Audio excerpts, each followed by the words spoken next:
Pada umumnya orang Indonesia hanya mengenal Soekarno, Soeharto, B.J. Habibie, Abdurrahman Wahid, Megawati Soekarno Putri, Susilo Bambang Yudhoyono, dan Joko Widodo. Padahal masih ada lagi dua presiden Indonesia yang jarang sekali disebut, yaitu Syafruddin Prawira Negara dan Mr. Asad. Syafruddin Prawira Negara lahir di Banten pada 28 Februari tahun 1911. Beliau adalah pejuang pada masa kemerdekaan Republik Indonesia yang juga pernah menjabat sebagai Presiden Pemerintahan Darurat Republik Indonesia atau PDRI. Ketika saat itu pemerintahan Republik Indonesia di Yogyakarta jatuh ke tangan Belanda saat agresi militer Belanda II pada tanggal 19 Desember 1948. Di masa kecilnya, akrab dengan panggilan Kuding. Dalam tubuh Syafruddin mengalir darah campuran Banten dan Minang. Buyutnya Sultan Alam Intan masih keturunan Raja Pagaruyung di Sumatera Barat yang dibuang ke Banten karena terlibat Perang Paderi. Menikah dengan putri bangsawan Banten, lahirlah kakeknya yang kemudian memiliki anak bernama Raden Arsyad Prawira Atmaja. Itulah ayah Kuding yang walaupun bekerja sebagai jaksa, cukup dekat dengan rakyat dan karenanya dibuang Belanda ke Jawa Timur. Kuding yang gemar membaca kisah petualangan sejenis Robinson Crusoe memiliki cita-cita tinggi yaitu ingin menjadi orang besar katanya. Itulah sebabnya ia masuk sekolah tinggi hukum di Batavia.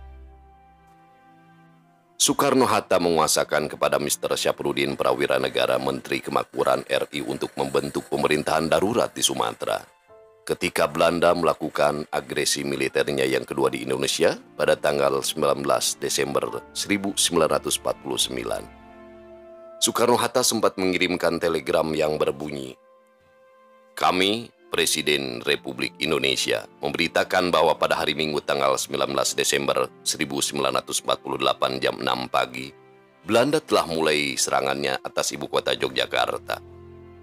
Jika dalam keadaan pemerintahan tidak dapat menjalankan kewajibannya, kami menguasakan kepada Mr. Syafruddin Prawira Negara, Menteri Kemakmuran RI untuk membentuk pemerintahan darurat di Sumatera."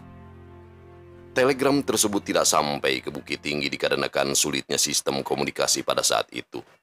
Namun ternyata pada saat bersamaan ketika mendengar berita bahwa tentara Belanda telah menduduki ibu kota Yogyakarta dan menangkap sebagian besar pemimpin pemerintahan Republik Indonesia, tanggal 19 Desember 1948, ia mengusulkan pembentukan suatu pemerintahan darurat.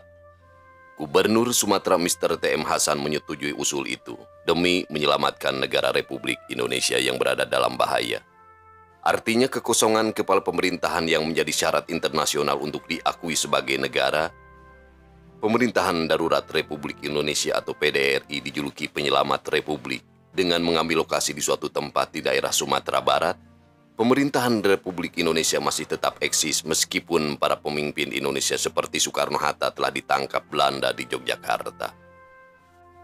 Syafruddin Prawira Negara menjadi ketua PDRI dan kabinetnya yang terdiri dari beberapa orang menteri. Meskipun istilah yang digunakan waktu itu adalah ketua, namun kedudukannya sama dengan presiden. Syafruddin menyerahkan mandatnya kemudian kepada Presiden Soekarno pada tanggal 13 Juli tahun 1949 di Yogyakarta.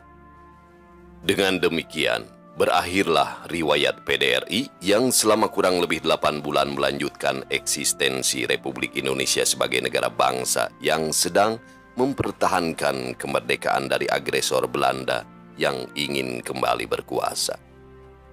Setelah menyerahkan mandatnya kembali kepada Presiden Soekarno, Syafruddin Prawira Negara tetap terlibat dalam pemerintahan dengan menjadi Menteri Keuangan